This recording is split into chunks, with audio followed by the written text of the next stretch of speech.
Hey Paige, Jared here. Appreciate your weekly reflection.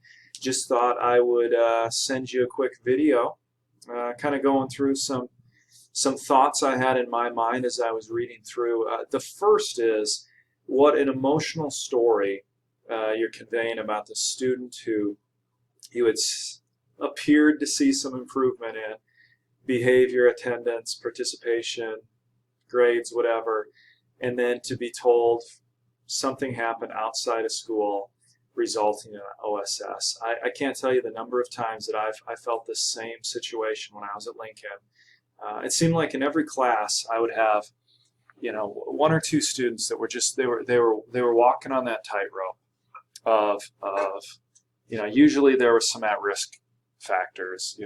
They were on alert. There was attendance issues, or they weren't getting assignments turned in, or whatever the case is. But they were walking on that tightrope of serious legal trouble, and sometimes you see the positive, and sometimes you see the negative, and it's one of the emotional realities of teaching that I think oftentimes people outside of education overlook. Right? My dad worked in banking for nearly 40 years, just retired, and he would go through some stressful times dealing with finances and those types of things, but rarely did he have clients he was as emotionally invested in as we are our students, right? I mean, there are very few jobs outside of the help professions where you're dealing with those real human issues. Counseling would be one, and maybe some in the medical field, but education is certainly one of those fields where we take to heart the decisions, the actions, the consequences facing our students, and it's unfortunate. And I don't want you to become jaded by it, but it's a reality. You think about how many students are going through Washington High School every given day, and how many filter through your courses that you teach, and we try to save them all, but it doesn't always work out that way. I do appreciate, and I am very happy that you're in a situation, a circumstance with the Freshman Academy, if that's what it's called, where you have that team planning and you're able to gain that support. I think community is super important, and that's one of the things that I encourage all of the students, undergraduate and graduate alike, is you have had a community for the past 2 years. And I think about EDU 525 just wrapping up last week, and it's like that's been a community where you have known those people and you have interacted with them for a year and a half or more, and now all of a sudden you're in a totally different community. When you graduate, that tight community is gonna dissemble, and people are gonna go different places. And so I think it's important that whether it's social media, following some people on Twitter or Instagram, some nationally recognized educators, finding that group of people at whatever school you end up teaching in, it's super important. Especially, well, one thing for academically, right? And one thing to get some advice about how to assess students, how to plan lessons, how to do this and that, but another just for that emotional support piece that's really, really important and really powerful. So you hit on something that I think more schools ought to do, is intentionally find ways to allow teachers to interact with each other in a productive way. I love this title, Revive, Alive, and Thrive. I've seen similar types of initiatives. I haven't heard it called quite that sort of thing.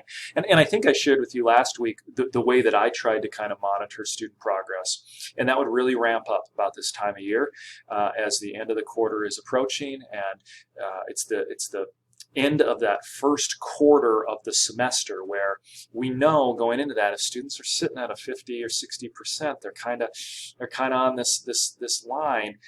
We want to encourage them to make some positive strides. The other thing that I love about this is you and your team making intentional time for those students who are thriving. One of the most powerful things that I did, and this was a principal that I worked with in my principal internship, he every day makes a good news call home. So every school day, 175 days a year, he has a student, and these are referred to him by teachers, and he calls that student into his office, and he calls their parent on the telephone, and he tells the parent that he's sitting there with the student in his office, and naturally the parents are like, oh no, what's going on? because you get a call from the principal or you get a call from the teacher, immediately you assume the negative. And he's able to kind of break down that mythos a little bit and say, no, he's here because he's being honored for doing all these great things. And as a matter of fact, if it's okay with you, I'd like to take a picture with him, a selfie with him, post it onto Twitter, post it on our school's social media page, and then we're going to honor him in the cafeteria today during lunch. And so I kind of took this idea, and what I did at the beginning of every semester when I got new students is I tried to get a hold of every parent in the first couple of weeks. And the reason why is I wanted my first interaction with them to be good news, to be positive news. And the idea behind that is then they're more likely to contact you if there is a problem. They're more likely to hear what you have to say when their student is not performing, because you took the initiative to communicate to them when their student was performing. And sometimes it's difficult. I mean, sometimes there are students, and I knew them by reputation, and I was like, I have to find something positive that they're doing this week so I can call home, leave a message, do whatever I need to do, talk to mom or dad, and say something positive, because I know in another 2 weeks, I'll probably be calling home with a different sort of tone, right? The student's not performing the way that they need to. And so I commend you and your team for that. I also really love hearing about this teacher moment that you had, in this idea that, you've been kind of modeling your lesson plans on things that Justin's been doing, and now it's almost like you're a month into this thing, and he's sort of cutting you loose a little bit. And you still have him for support, and you still have your team for support, but this is what teaching is all about, is now when the ball's in your court, you're drawing up the play.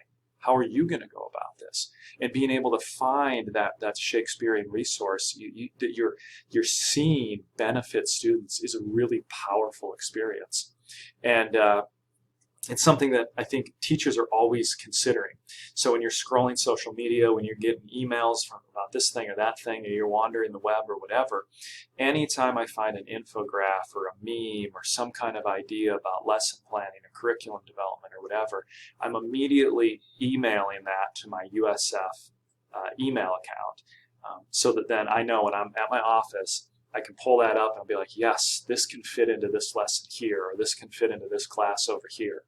And so there's just kind of this radar that develops of anything education related, anything related to the Odyssey or Poe or Shakespeare, Romeo and Juliet, if you're teaching freshmen, any of those things, you just kind of got this little radar going off, reminding you, hey, you might want to incorporate this, you might want to take a look at this. So that's really, really cool. And I think just a nice segue into your final point, which is this sort of identity crisis you're having. Maybe not crisis, but just this movement from seeing yourself as a student to viewing yourself as a professional. And because you are. And you can be humble about being weak in grammar or not knowing everything there is to know about Shakespeare. None of us do. But at the same time, you're showing your humility. You're expecting of students and recognizing that you are the resident expert in the classroom, and you are the one in control, and you are put in front of these students for a reason, because you are certified and you are trusted and you are the teacher. And so, you're younger than some of the students in the master's program, and so that puts you at a little closer age to some of these high school students that you're interacting with. And sometimes that line is blurred a little bit in terms of we want to develop relationships, we want to build a supportive environment, but yet you're the adult. You are the one who's in control and who's leading the charge. And so do not let your humility, which is good, bring that down.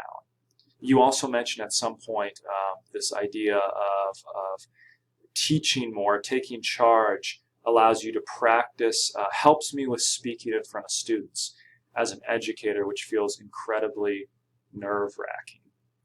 You're not alone in this, Paige. You're not alone in feeling that kind of anxiety and intimidation being up in front of a group of people.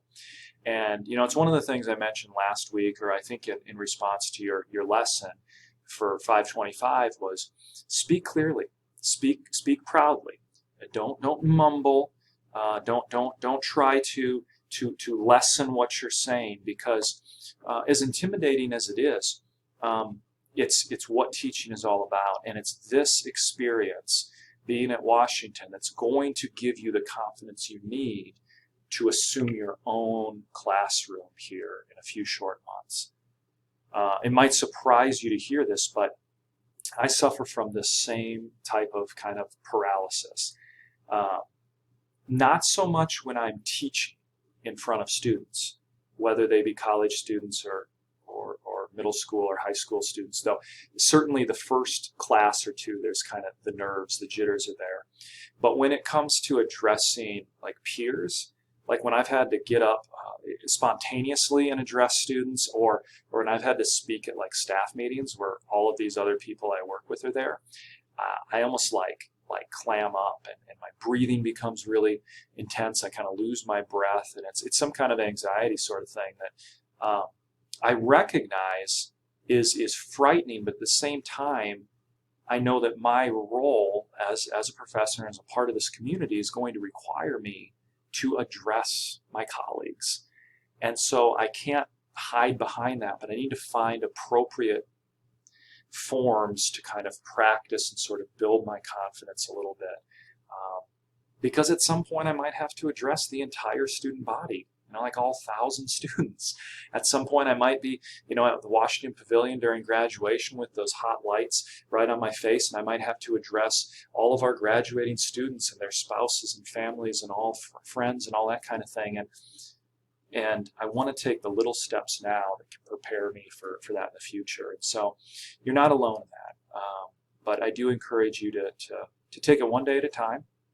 And just because one lesson doesn't go well, or one day is kind of not what you want it to be, to get up again the next day and continue fighting through it.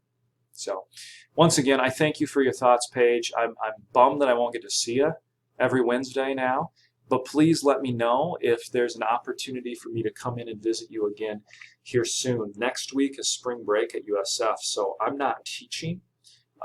Students will be off campus, so you don't get a break. But if that is a good time to invite me in, my schedule is fairly flexible. My family and I will be around town. I'll be in and out of USF. So just let me know if one of the days next week or even the following week, second week of March, is a good opportunity to get in for that second kind of evaluation before midterm comes up. Okay? Talk to you later.